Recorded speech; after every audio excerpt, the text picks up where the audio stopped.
Morning, everybody. John here from Catbird Hill. So we're not at Catbird Hill.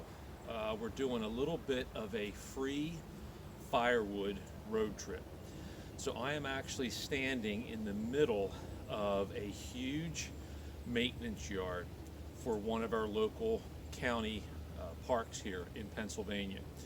So they have a really unique program that they will allow you to come in and remove firewood from trees that have been cut down. Most of them have been, trees that were considered dangerous, they were falling over, or they were just dying. So I'll give you a little tour here.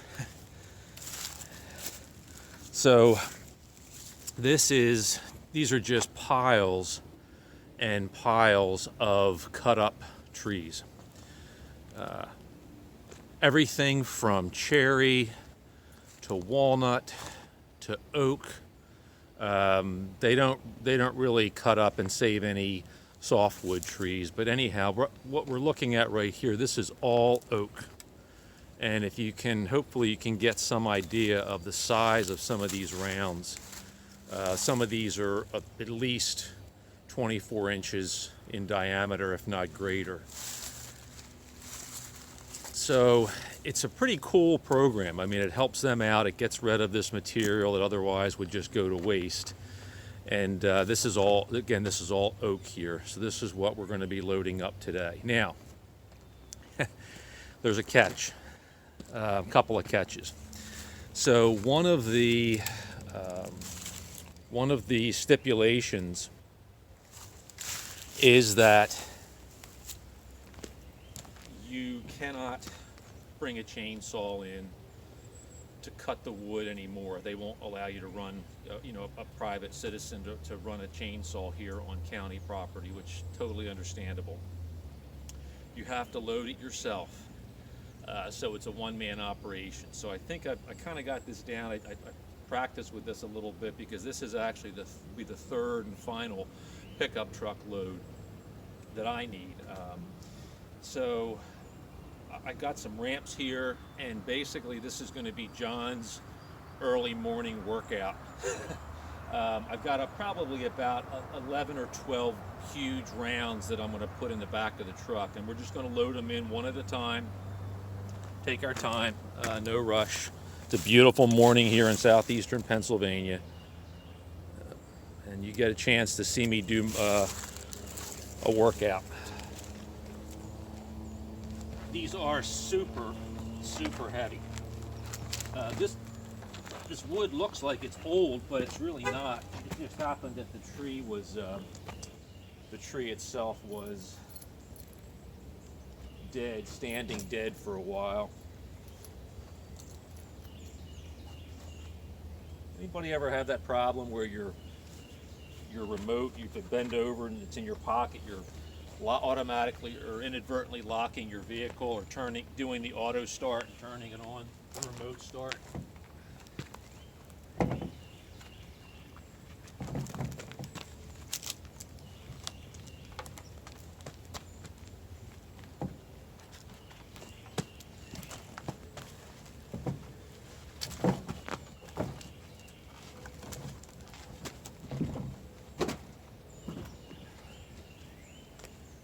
All right, number one.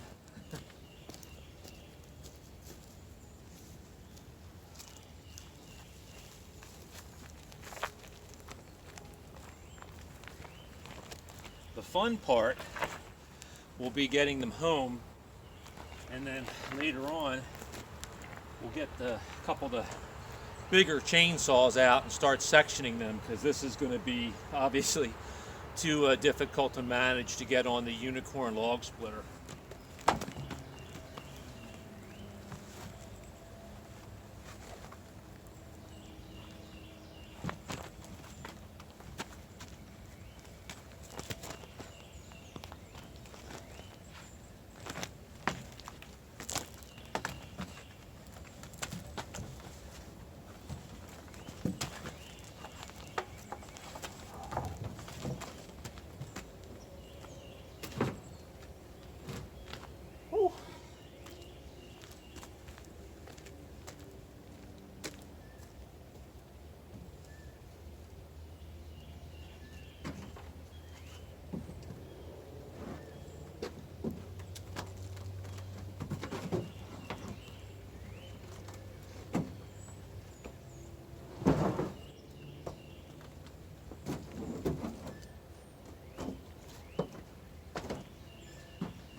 I just wanted to show everybody, I don't know what this beetle is. It's frozen. It's about 25 degrees this morning, but they had a big problem here in this park about maybe 3 or 4 years ago. I think it was called the southern pine beetle. Came up and basically killed every pine tree in this park. There were just hundreds and hundreds of beautiful white pines that are now dead, and most of them have all been removed and destroyed. I have no idea what beetle this is. It's a little hard right now, a little frozen and obviously dead. But it was really a shame.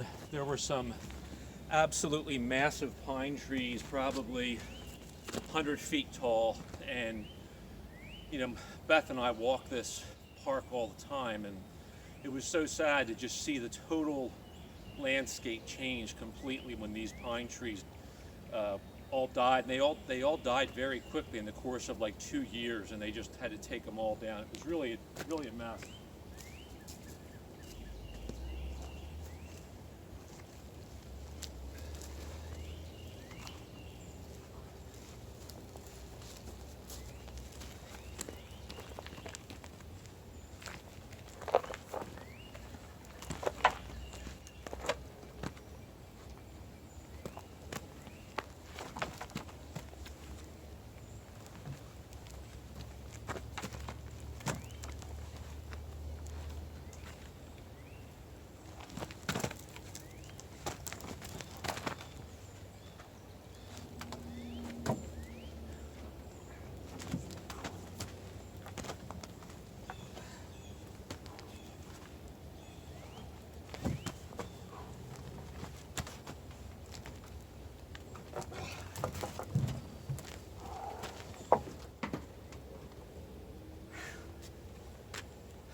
Who needs the gym membership?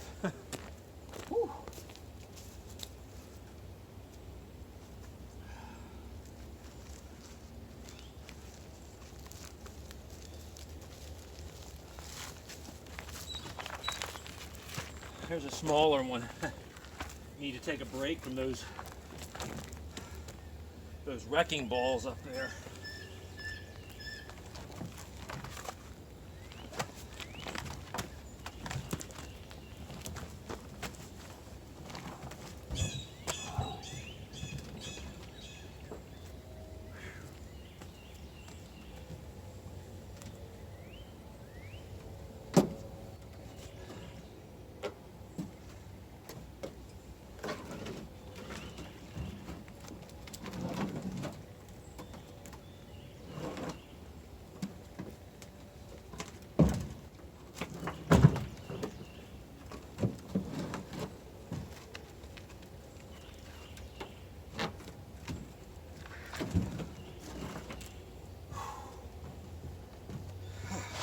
Woohoo!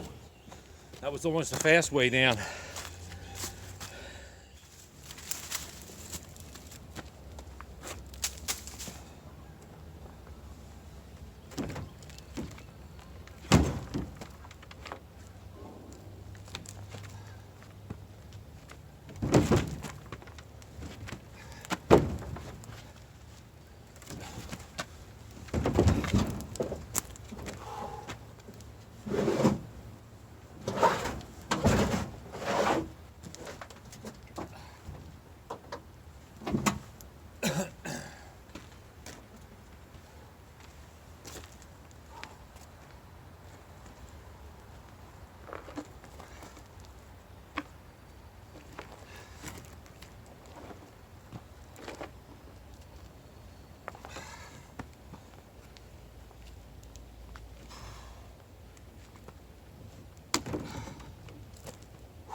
This thing's got a chunk out of it. It's still heavy.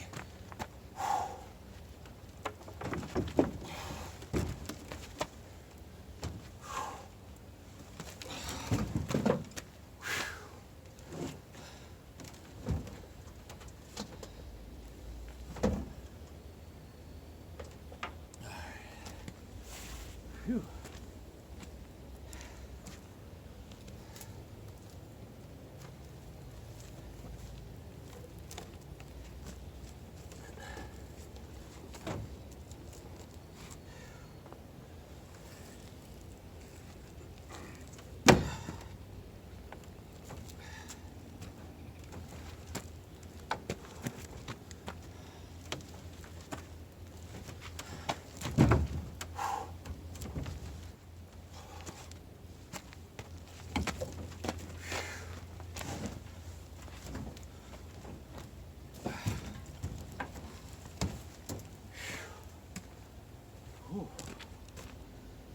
might be the last one.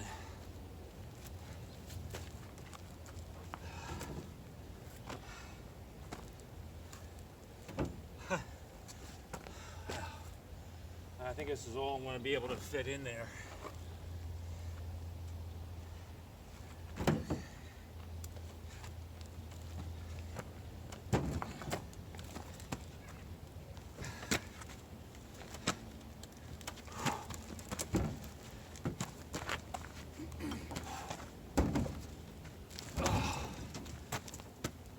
Lord have mercy. Whew. Okay. Tidy up the load here and we will give you a little tour of the wood yard here. Okay, we're all loaded up. I did it. So this is the total load here. In the back of the truck, we got 1, 2, 3, 4, 5, 6, 7, 8, 9, 10 really big red oak rounds. That should be a lot of nice firewood there. Just to give everybody an idea of the size of these, I'm going to try to get the camera position. We're getting sunrise right now, so I'm going to try to get you back here. This last end piece here, looks like it had a branch cut off, but that is 24 inches exactly across there. And this one, let's see, probably close to that. Let's see if I can get that up just a little bit without catching sun. Oh, actually that's 21 inches. So nonetheless, some really, really good stuff for firewood. It'll be fun kind of noodling that with some of the bigger chainsaws. But just do a little walk around here before we pack up and head out. You know, I'm walking past, obviously some of this stuff has been cut and sitting for a while. I went through some of these yesterday, and some of the wood's actually pretty good. I picked up some smaller chunks and brought it home. There's some, whoops, sorry about that. Got caught on a branch. Some of it was in decent shape. This stuff has been relatively recently cut here. This hasn't been bucked up yet. You do have the option, they will sell you logs. Now, none of these necessarily I would consider to be saw logs, although there are a couple back there, like in this area here, that look pretty good. They've been up off the ground, obviously.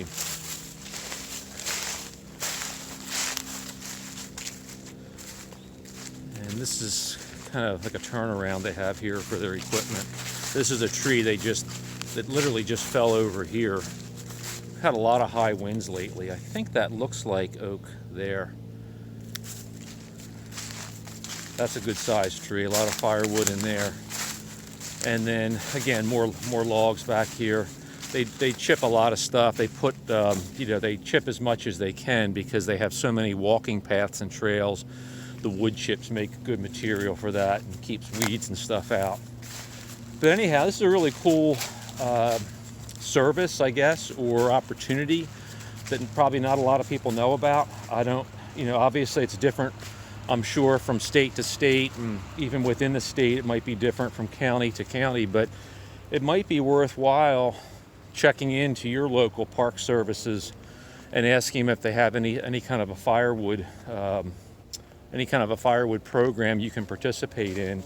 It was just a few dollars for the permit to come in. It probably just helps with some of the paperwork, and you know, they're allowing a non-county employee onto the property to do work, so I guess they have to be careful. But anyhow, I think we've got a pretty good load of firewood here, and we'll get back to the house and we'll roll these off, and next video we'll probably start bucking them up into logs or into pieces of firewood for next year. As I mentioned in one of the previous videos, we're continuing to sell bundled firewood, Now, the last 3 days here, it's been really cold in southeastern Pennsylvania. We've had a little bit of snow. We've had our nighttime temperatures down in the upper teens. It's going to start warming up this weekend and into the weekend. But people are still buying, and if they're buying, I'm still going to be making firewood. So thanks so much for watching. I thought this might be sort of a fun, different video for everybody to see, and maybe give you some ideas to source firewood in your region. This park is less than 15 minutes from where we live on Catbird Hill, so it's very convenient. So thanks again for watching. Please subscribe if you haven't done so already. Give us a thumbs up if you like the content. Make sure you hit that bell icon when you do subscribe to know when we upload. Hopefully you've noticed we are uploading more content more frequently now. Really trying to make this a more serious intent to get more good content out there for you guys. Thanks again for watching. Till next time, John here from Catbird Hill. Take care.